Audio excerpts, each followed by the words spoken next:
the band that I've been performing with, within the past year, and it's a 6-piece band. We have the Hawaiian steel guitar, the rhythm guitar, slack key. We even have 2 fiddle players, upright bass.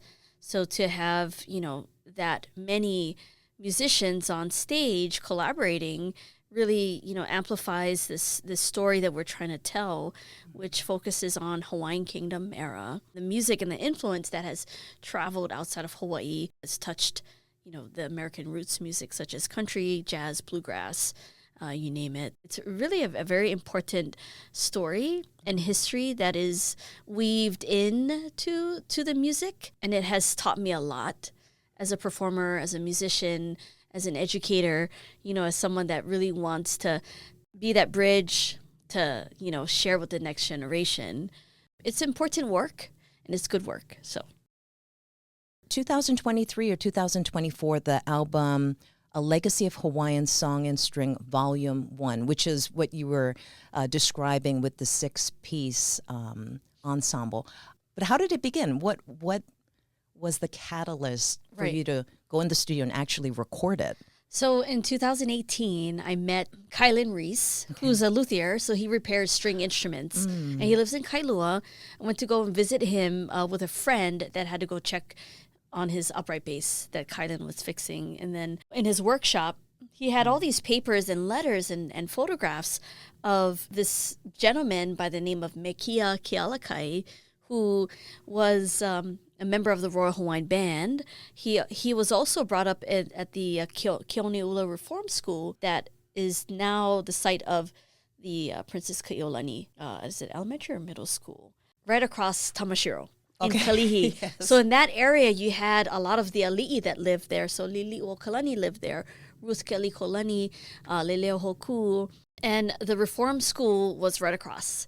So these boys who were, the knuckleheads, the rascals, orphans, they were brought under the tutelage of Henry Berger, who came from Prussia, now known as Germany, who started the military band under the Hawaiian Kingdom in the 1870s. So these young men grew up to become amazing musicians that went on to perform all over the world. During the overthrow, the illegal annexation in 1893, Henry Berger informed to the bandmates that, if you do not sign the oath to the provisional government, you're going to get kicked off the Royal Hawaiian Band. That's where they refused to sign the oath to the provisional government. And then they reached out to a composer by the name of Eleanor Pendergrass to write the song Kaulana Na Pua, like a rejection to the provisional government. Oh, it's so interesting. That we would rather eat stones than your money. So it was a very powerful time politically, but also, I guess that's spirituality when we talk about, what it means to be Hawaiian and their cultural identity. And for me, I grew up not being able to speak Hawaiian. When Punana Leo, the Hawaiian charter schools, came to the different islands to build up these schools, I missed it by like 2 years. And I was so sad because I wanted to learn the language. But then it was through the music. It was through these old songs that I was able to connect and find within that practice, my cultural identity as a Hawaiian. And, even the history of Hawaiian Kingdom, I was not aware of. And so there's a lot of value behind learning these stories, learning these connections, and paying homage, paying credit where credit is due, to highlight the standard that our ali'i had, started for us many, many years ago. Back to Kylan, he and I collaborated on this project, this album, and we applied for a grant through the Native Arts and Cultures Foundation that's located in Vancouver, Washington. They provided us a grant to create this album along with the research that Kylan's nonprofit, the Kealakai Center for Pacific Strings, where Mekia Kealakai is the namesake and a huge inspiration to this work. It's really opened up a lot of the missing pieces to this history, especially when it has to do with the instruments, like the Martin guitar, the Martin dreadnought, which is the most popular, world-renowned instrument and acoustic instrument. Johnny Cash, the Beatles, all the singer-songwriters has a Martin dreadnought, and Mekia Kealakai was a part of the inspiration behind building that instrument in the early 1900s, around 1915.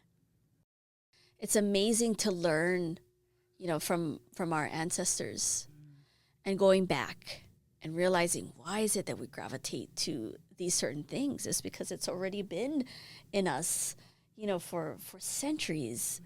And because of the fact that our ali'i, they had the luxury to bring in the best, builders when it came to, the instruments.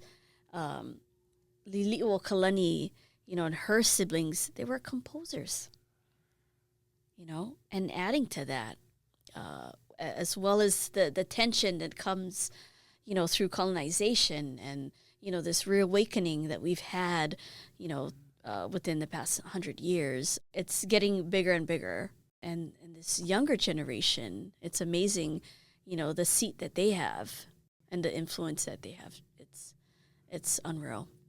I'm just realizing, Raiatea, that as you're a musician and a singer-songwriter, inadvertently you're a historian doing this kind of social science because you're continuing the stories, creating new music for another generation, either new or they're uncovering it because they're discovering their own bluegrass, country, jazz influence and make their way to the Pacific or just Polynesia in general. Right. That is wild. I think also from, when I first started, like my first, 10, 15 years of being in the music industry, it was always focused on the Hawaiian falsetto.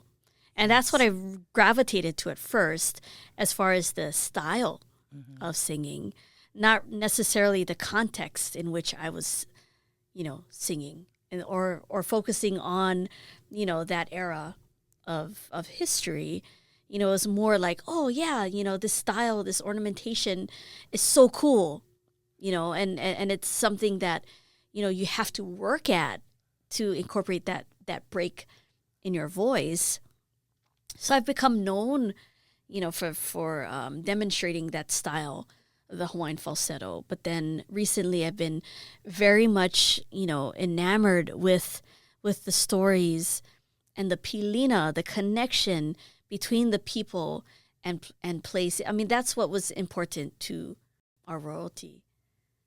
When we had an established kingdom, what was important was, of course, their role, their people, of course, the political status and the plan, the places.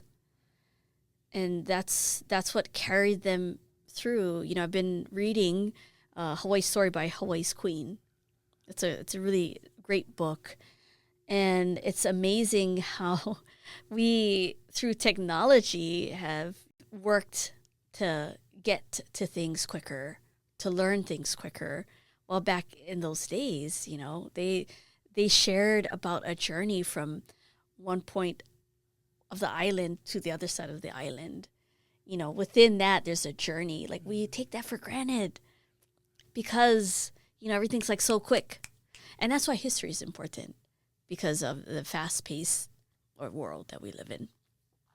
I'm sure you're going to be covering that and so much more Saturday, February Yes, 21st, 2026, at Leeward Community College Theatre, Raiatea Helm, with a full band. Your website so people can just get into where you are now and come along with you on your journey. My Instagram, Facebook, Raiatea Music. And also because of my kuleana, my presence on social media hasn't been, as frequent. Yes, which I, would love to, and I'll work on that. Yeah. So.